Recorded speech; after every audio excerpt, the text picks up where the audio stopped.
we can tie that into this. That's actually, I didn't know that. That's actually really good, bro. You're on a roll, son. You're on a roll. That's right. You're gonna be engaged pretty soon. I can feel it, man. You're on a roll, son. I can tell it. What he probably was describing, man, when you brought in that Northern California man, is the samurai sounds. Mm-hmm. It was basically they call samurai chatter, man. It was a famous tape that was floating around for a while. We was talking about the clicks and the pops and all of their stuff as well. And again, if this sheriff crossed over from, Washington, it wouldn't be that far. I mean, back in the day, it's still everywhere. It was like a 6-month trip, depending on the weather. So yeah, that there's no way they could have coordinated that, man. There's no way they could have went into it. It was just way too remote. No, that's good, man. So I got a couple of videos on the samurai sounds, the Sierra Sound samurai chatter or whatever. Okay, well, now, Steve, you know how we do. You got anything else to add? That's it for my notes. Yep. Right. Good story. Now we get into it, Steve. Yep. I'm gonna move up the believe to not believe section of it, and then because I got something I want to add. I got something I want to add that's really important to this story, as a matter of fact, man. As we always do with you, Steve, believe or not believe.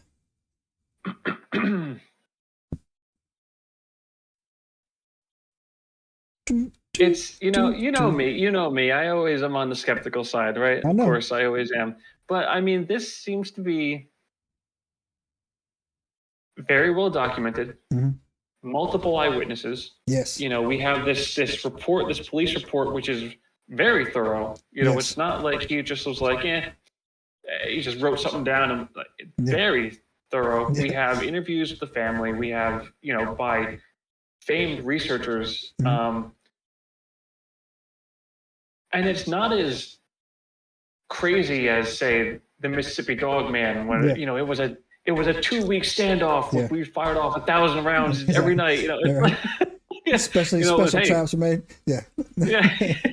Right. No, it was really more just an early, simple encounter, which I think gives it a bit more credibility than most. So.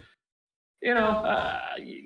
I'm still going to keep my number low, but for the most part, you know what? I'll give it a 20% possibility of being real. That's a good number for this guy. Got 20%. For me, right? yeah. Mm-hmm. All right, Steve, ask me, dog.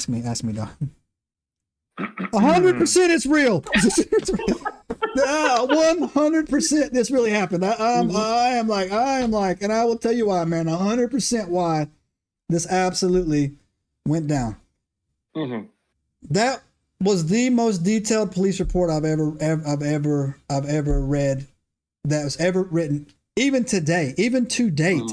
That was had more detail in it than the Siege of Zenobia, police reports did in it as well. There wasn't any police reports in Port Locke because they all got killed, but if there was, it would have had more receipts than that as well.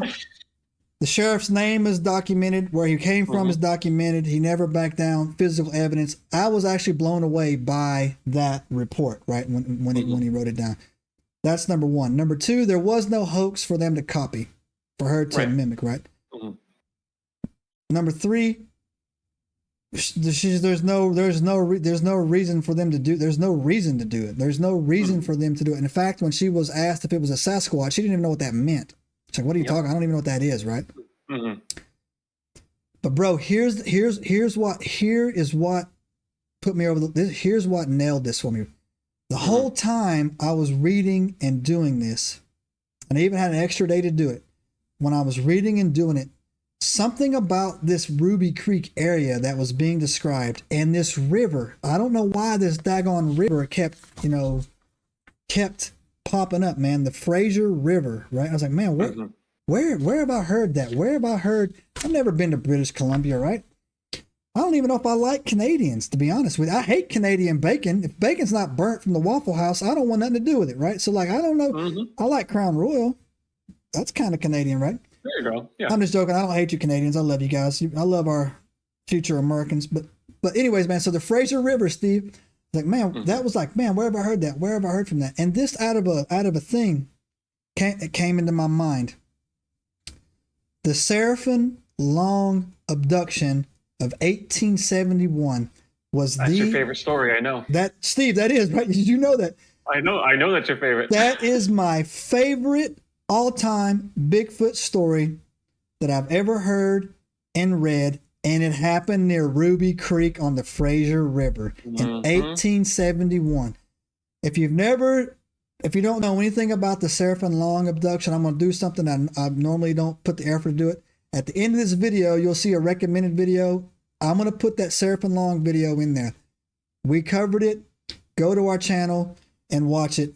The Seraphim Long abduction in 1871 took place around the Fraser River. And I guarantee, I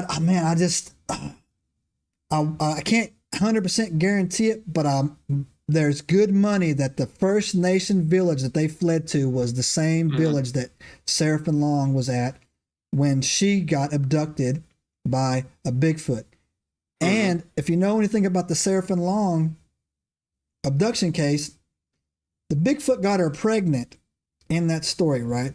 And she never redacted it. So when she was saying that she couldn't make out it's junk or not, that led me back to it like, well, don't rule that out. You know what I'm saying? Like, don't rule that out. That's funny. And I have forgotten the name of Seraphim Long's tribe. It's in the Seraphim Long video. Again, it'll pop up at the end. You go watch that and do it. But they had stories. And it's not just Seraphim Long. There is a long-standing oral history within the First Nation tribes of these Bigfoots, what they would call hairy wild men, abducting their women. A long-standing, you know, situation, a story about it, right? And that's when it clicked together, man. And that's what sold me on this story. That's why I was like, God, I can't believe it. What are the odds? What are the freaking odds, right? And again, that's why I thought to myself, like, why have I never heard of this story before? Why have I never heard of Ruby Creek? And so thank you for sending this to look into, Enigmites out there. I would have done this a lot sooner if I would have known that there was a connection in it. And so here's some details real quick of the Seraphim Long. She was on what was called the Chehalis Reserve in British Columbia, right? And so she was abducted, and she was held up in the mountains for over a year by this Bigfoot and his elderly parents, right? And she was eventually released, and you can go see what happens at the end. She never recanted her story or whatever, and there were several eyewitnesses about it. And her story, I'm not going to spoil the episode for you, was also one of the first written, you know, documentations for like a documented tale of an abduction story that went down on it. But that's where it happened, in the same daggone area in the Fraser River. So yeah, Steve, when we take Canada and we can take our guns up there, we're going to make this road trip. I'm telling you, man. All right. I've got to see it, man. I have to get in that area, and I'm going to find a way to get on that reservation. If I have to sacrifice you at the gates to do it, you got to take it for the team, Steve. Subscribe now and turn on the notifications to join us on this extraordinary journey into the unknown.